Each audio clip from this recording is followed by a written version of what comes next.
আমি 50 বুঝি না, 40 টাকা দিব। এটা একটা কথা কইলেন ভাই, গরিব মানুষের 10 টাকা মাইতে আপনি কি করবেন? বেটা মানুষ হলে তো এরকম করতে পারতেন না। আহেন খালি আমাকে বেটি মানুষের লাগে দর কষাকষি করতে। দেন মাছ দেন। কি ভাই মাছটি কাটো। মাছগুলো দিয়ে টাটকা ভাই। কত নিল? 400 টাকা দিয়েছে, হোটেলে কিনেছি, ভালো করে কাটবা। আপনি যান ভাই, ঘুরান, 10 মিনিট সময় লাগবে, আমি সুন্দর করে কাটতে কুটে রাখতেছি। ঠিক আছে, যেমনি কইছি এমনি কাটবা কিন্তু। আপনি টেনশন নিয়েন না, ভালো মতন কাটবো মাছ। কাটছো? হ্যাঁ কাটছি। এই নাও, তোমার 150 টাকা হয়েছে, আমি 50 টাকা তোমার বকশিশ দিলাম।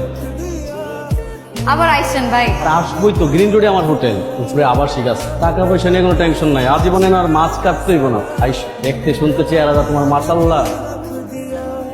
আরামির বাচ্চা, কি কইলি তুই? তুই এত বড় সাহস আর মাছের লাগে তোরে আমি আজকে ঢুকাই করবো। আরামির বাচ্চা, অসভ্যর ঘরে অসভ্য। কত বড় সাহস দেখছেন? মাইয়া দেখলে হুঁশ থাকে না। ইরান চোষ খাইতে বসেন, বসলেই বুঝলাম। করছিস কি? মুরগি পাকিস্তানি কক বুঝছি, এই কাজে গেছিলি? জি, আজ না ব্যান নিয়ে কামে যাইবেন, শরীরেও তো একটু শক্তি দরকার। এই লইকা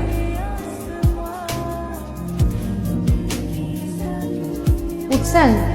চেহারা এরম লাগতেছে কেন? কিরম লাগতেছে? কি হয়েছে? কিছু হয় নাই। ঝামেলা তো কিছু একটা হয়েছে। কি লস মা, বাড়িতে আসিস নি?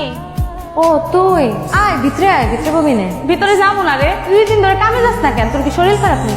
হ্যাঁ 2 দিন ধরে শরীরটা অনেক খারাপ, এদিকে 2 দিন ধরে কামে যাইতে গেলাম। কি রে, কোনো সুখবর আসেনি? তোর আমার লেগে দোয়া করিস।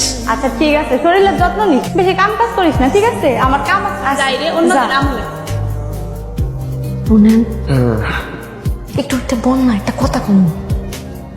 আমার কমু কিনা বুঝতেছি না।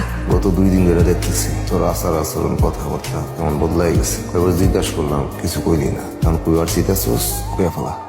হয়েছে কি, আমি একদিন বাজারে মাছ কাটতে গেছিলাম না, মাছের পেটে একটা জিনিস পাইছি। আমার মনে হয় কি জানেন, স্বর্ণ। কসকে কই জিনিসটা কই? এটা তুই কই পাইলি? এটা তো মনে হইতেছে শোনা। আরে কি মনে হইতেছে? এটা তো পুরাটাই শোনা। কোন এটা বেসলে? মেলাটিয়া পাবো, মেলাটিয়া। তোর আর মাছ কাটা লাগবো না, আমার এই ব্যবসা নাই তুইব না। আমি ব্যবসা করবো।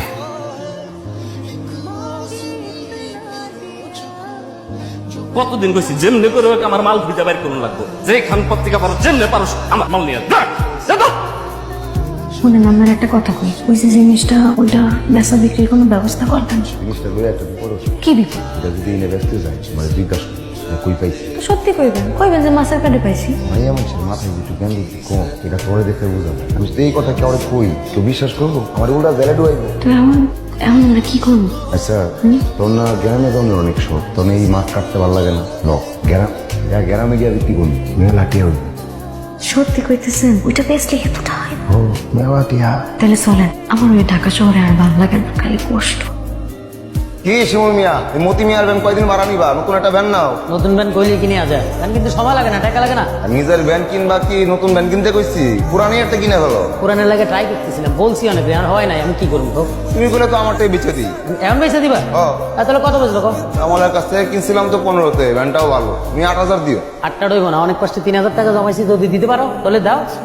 আচ্ছা ঠিক আছে, টিয়া কি এনে লয়েছে, টিয়া তো গেরেছে, চাবি দাও। নিতাছো কিন্তু? নিতেছি। ভ্যানটা একবারে কম দামে বেচে দিলাম রে। কে? গ্রামে গেলে ভ্যান দিয়ে কি ব্যবসা বাণিজ্য ভালো হইলে একটা মোটর সাইকেল কিনবো। তোর এলে গ্রামে রাস্তায় ঘুরবো, তুই আমার এই পিছন থেকে এবারে জড়াই ধরবি। কাকা স্বর্ণের দাম কত? লাখের উপরে রে বাবা। লাখের উপরে লাগবো না, আপনি আমারে 90,000 করে দিন। ধরেন দেন পট্টু কয়। হ্যাঁ মিয়া, ভাট মার্কেরা তুমি না যে তোমার দিচ্ছে, এর তো স্বর্ণের ছাও নাই, শিশার উপরে স্বর্ণের রং করছে। না চাচা মজা করতেছেন, জানা একটু দেখেন চাচা। তুমি মজা করতে 30 বছর ধরে স্বর্ণের ব্যবসা করে, তুমি আমার সোনা শিখাও? এলাকার কোনো দিকে কিছু কইলাম না, তাহলে কিন্তু পুলিশ আইতো এখন। আমার এখন ভুল হইতেছে, আরেকবার একটু জায়গায় দেখেন না চাচা। আমি ভালো করে দেখছি চাচা, যাও করো না, ধরো।